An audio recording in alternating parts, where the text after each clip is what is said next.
Welcome back, everybody. This Week in America. Great to have you with us on the program today. Website thisweekinamerica.us.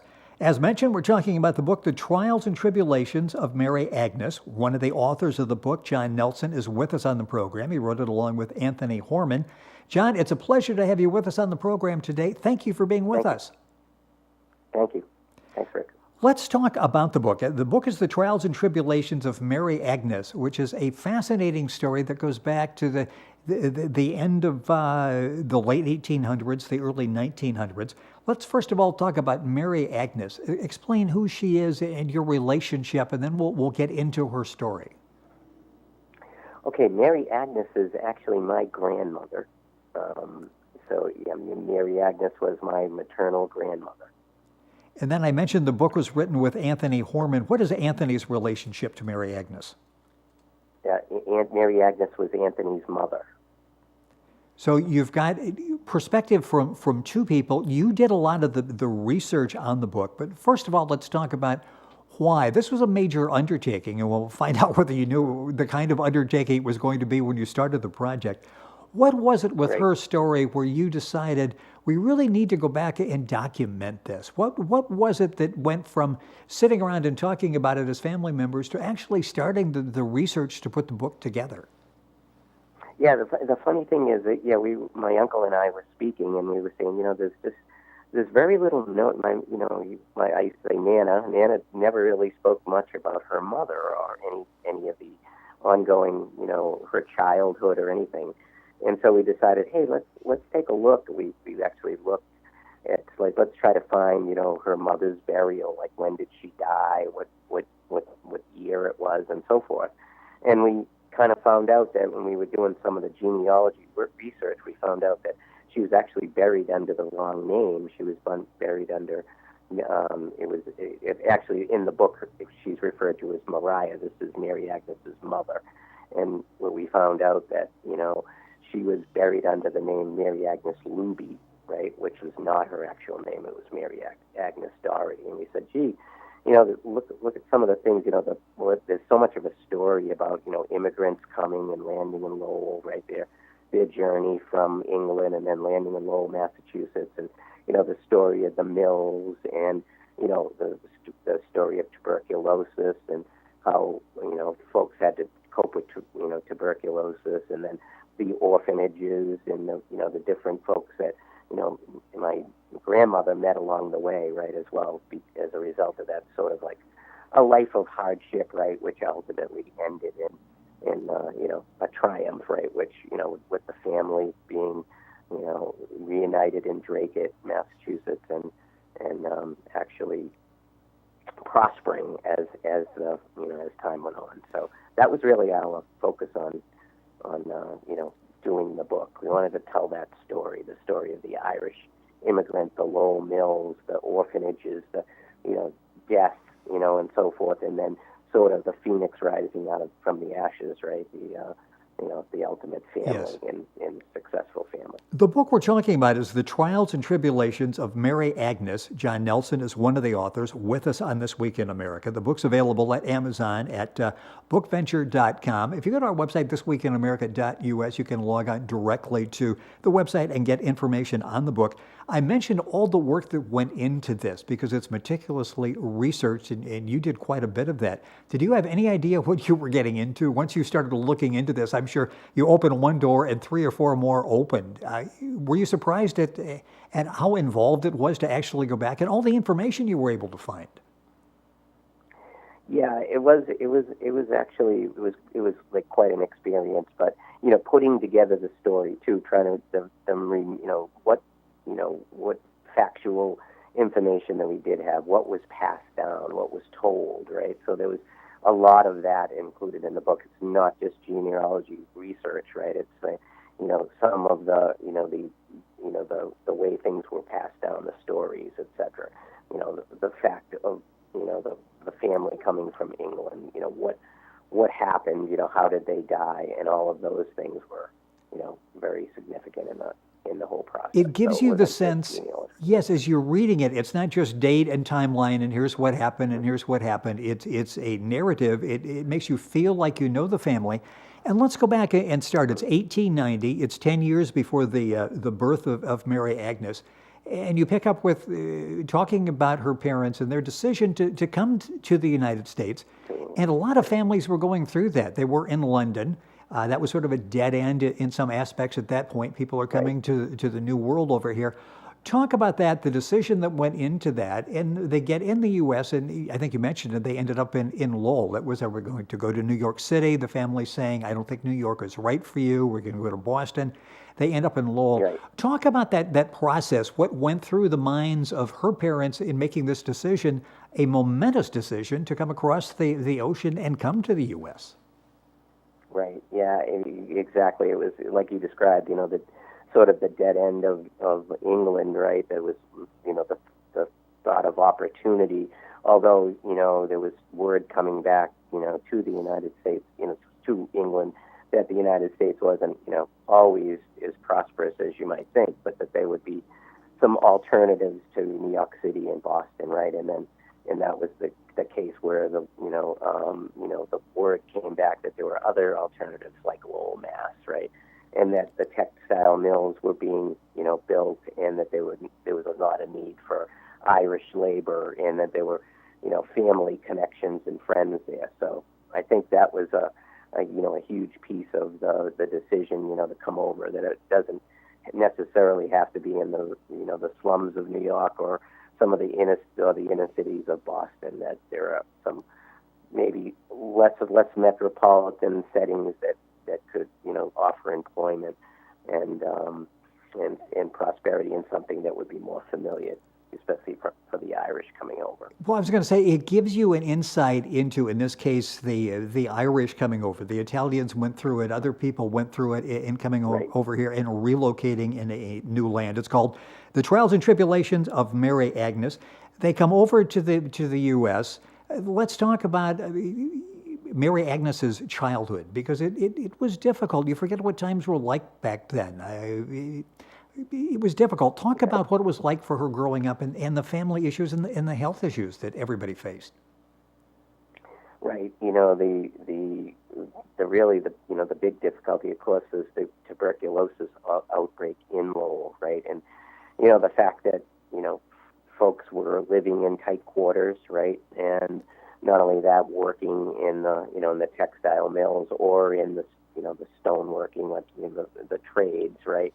And that they had to maintain rigorous schedules, right, that were left them in some cases run down. So Mary Agnes's mother, Mariah, in the book was unfortunately contracted tuberculosis, right, at a young age, and also Mary Agnes's father died from a construction injury, right? So there was a lot of hardship, and then the fact that the fact of loss and having to be placed with her Aunt Anne. So it's not just the difficulty of her childhood, but it's more or less the difficulty of the loss of a parent, right? And then the loss of her brothers and sisters, her brothers being taken from her, separated. So there's a lot to do with separation as well, which we don't see today. I don't think we're as in tune to how things were at the turn of the century. There was so much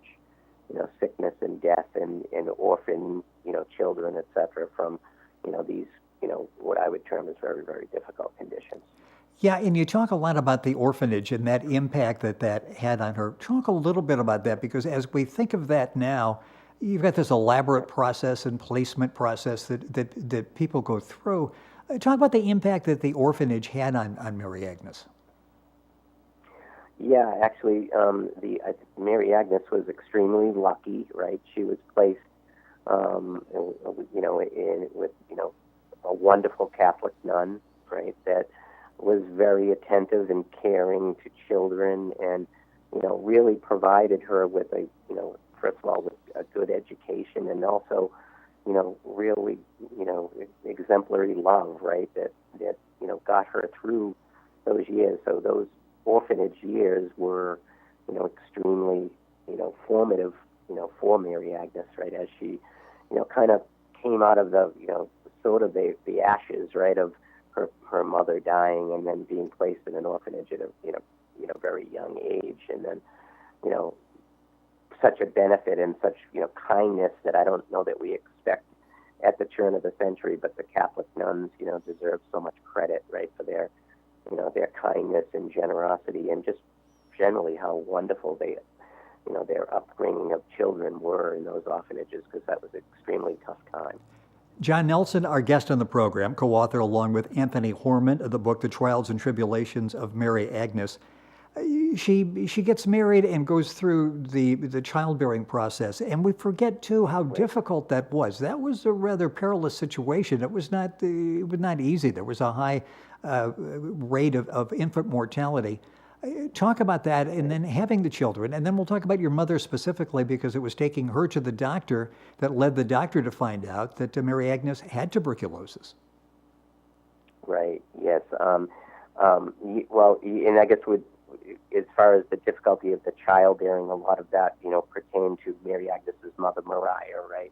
In the book, where there was several children that were that were lost either to stillborn or to or just within a year of their birth, right? Because of the conditions and most likely malnutrition, etc. So there was loss in that end, and then when Mary Agnes did get married, right? She did have, healthy children, right? However, then sort of lightning struck twice, right? When, Mary Agnes was also, fell the same fate as her mother, and she contracted tuberculosis. So we had the same, sort of the irony of the same situation. It was several, many years later, but, then that led to the rise of, her own children having to be placed, although temporary, into an orphanage. So it was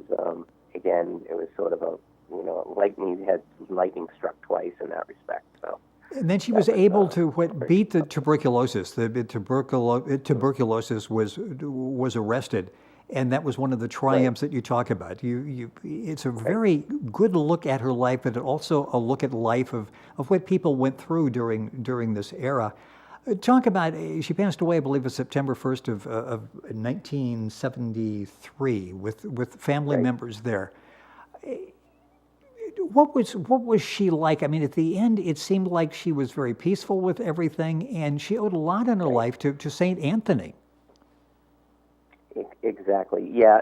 So, of course, it was very difficult when the news, when her husband Hank and her had been together, right, and the 3 children were born. And, she thought that things were, I don't think that there was much, question that she would contract tuberculosis, and it was discovered. But then, it also struck, my uncle or her son Harry, right, who also got tuberculosis of the spine. So together they were both in, a hospital, a TB hospital in Lakeland, Massachusetts, right? So they, that was a very difficult period. So then that, again, forced my mother, Elaine, and my uncle, Anthony, right, to be placed in orphanages, themselves and temporarily, because it was too much for Hank, right, to handle, the working in the mills himself and also, to handle children. And there was no one else in his family due to the tough economic times to take on the children. So this was a really difficult time, but in the end, right, that they were able to arrest her TB, so there had been quite a bit of advances. And then there was a, triumphant reunion, right, a point in which the children came, back home, right, to Drake, Massachusetts, right, where everyone was reunited, and that was, a wonderful thing, right, at that time. So, she was always a wonderful grandmother, right. She was both for my uncle and my grandfather Hank and Mary Agnes, my grandmother, she was just a tremendous, loving person. So through all of that, trial, right, the orphanage and everything else, there was something even more special about the love of the family, right?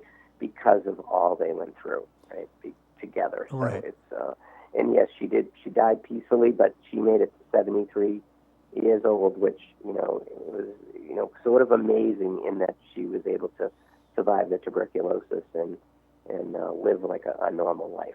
It's interesting as the family got together and tried to find out from Mary Agnes, fill in those blank spots in her life. A lot of this you found that she really didn't know. A lot of problems with her parents she Exactly. wasn't aware of. So you were able to go back and really put together her life in a very complete way. Right. What was that like when you started like filling in the blanks? When you started like, okay, this is what happened in this particular point in time, and you share that with family members? Because I'm sure there are a lot of people thinking, I'd like to know a little bit more about my ancestors, where they came from, what they went through, but the stories are not there. You went back and found them, and we'll talk about that process in a second. But before that, what was it like when you had the discovery, the big reveal? What is that like? Oh yeah, that's that was really the basis of writing the book, right? That there was just such an amazing discovery. Like, first of all, finding we always known that my grandmother didn't talk. Mary Agnes, didn't talk about her upbringing all that much. There was just some pieces that were passed down, but they were relatively sparse. But she did say that she believed that her mother died at Halloween.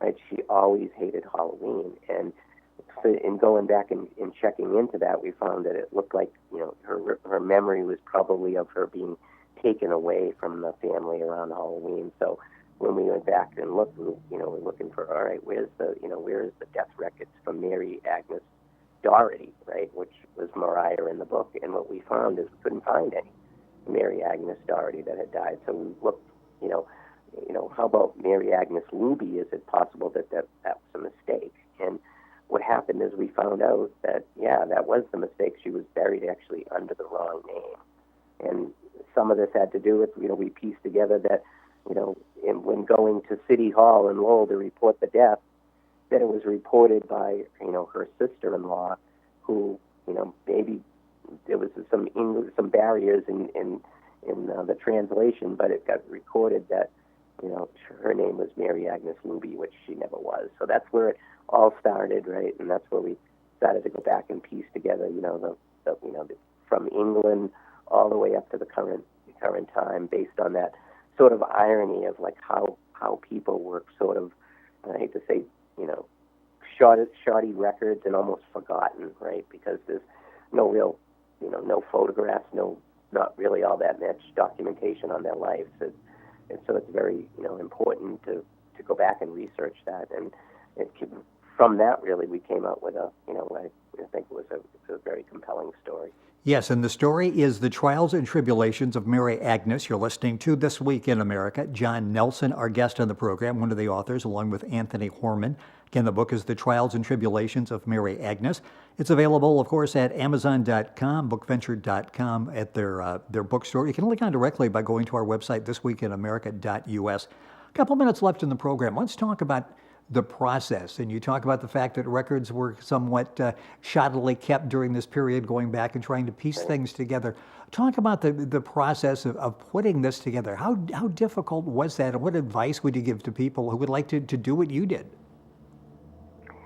I'd have to say that in the process, my uncle Anthony, went, many times went down to City Hall, at Lowell City Hall itself, and some of those records weren't as easy to find, right? So I actually would have to recommend, getting the subscription to Ancestry and going through those, records in Ancestry, because then many times it gives you a better insight than you might get by actually going down to City Hall yourself, right? So I was able to find the death record, the reason, the cause of death, the doctor, everything, that was necessary to be absolutely certain that, this is the person that we're writing about, and this is how they died, and this is where they died, etc. So I think Ancestry would be a big help in that whole process. that would be my recommendation. You're able to now have a better understanding of Mary Agnes and what she went through, and I'm sure an appreciation for what she went through, how she tolerated all of the hardships and the triumphs that you talk about. From a personal standpoint, what did this do for you? Did this give you a better feeling of who you are because you were able to go back and find out who your grandmother was? Oh, absolutely. Yeah, I think that, understanding sort of, the love, there's very difficult times in people's lives, and just understanding, maybe how good, that we all had it, right? Because of their efforts. Yes. To just think that, at the turn of the century, right, how difficult, how difficult it was just to, for children to survive, right, into adulthood, right? The hard-working conditions, the fact that, there were difficult jobs that had to be done. It was even difficult to get time out of work, right, to, even take care of yourself to a certain point. So and then, understanding that, those folks had to go through all those difficult, life experience, right, and then how they came out of it so much better, maybe, in fact, maybe even closer than any of the people, would be today, right, because they just didn't have that life experience and, being the closeness of a family because of all the, the tribulations, right, that you have to go through in life. That tells you just a lot about where you came from and how lucky you are and how much you should, cherish your history and be thankful for it, because a lot of folks did a lot of things before you to make it possible for you to live your life the way you are. And that's one of the things, that's what I found out. Yeah, as you read the book, it tells you the story of Mary Agnes and your family, but it also gets you thinking about your family, what your grandparents and great-great-grandparents went through. So there's this element of history, this element of reading what Mary Agnes went through, and you feel like a family member as you're reading through it, and this curiosity to find out a little bit more about your particular family and how to go about getting some of those answers. The book we're talking about is The Trials and Tribulations of Mary Agnes. John Nelson, our guest on the program, one of the authors, along with Anthony Horman. The book's available at bookventure.com and, of course, at amazon.com. You go to our website, thisweekinamerica.us, and link on directly and get information on the book. John, it was fascinating reading the book. Thank you so much for sharing the story with us on the program today. Great to have you with us today. Thank you. Well, thank you very much. Appreciate it. You're listening to This Week in America. Information on John's book, The Trials and Tribulations of Mary Agnes, available at our website, thisweekinamerica.us. Stay tuned. Back after these messages.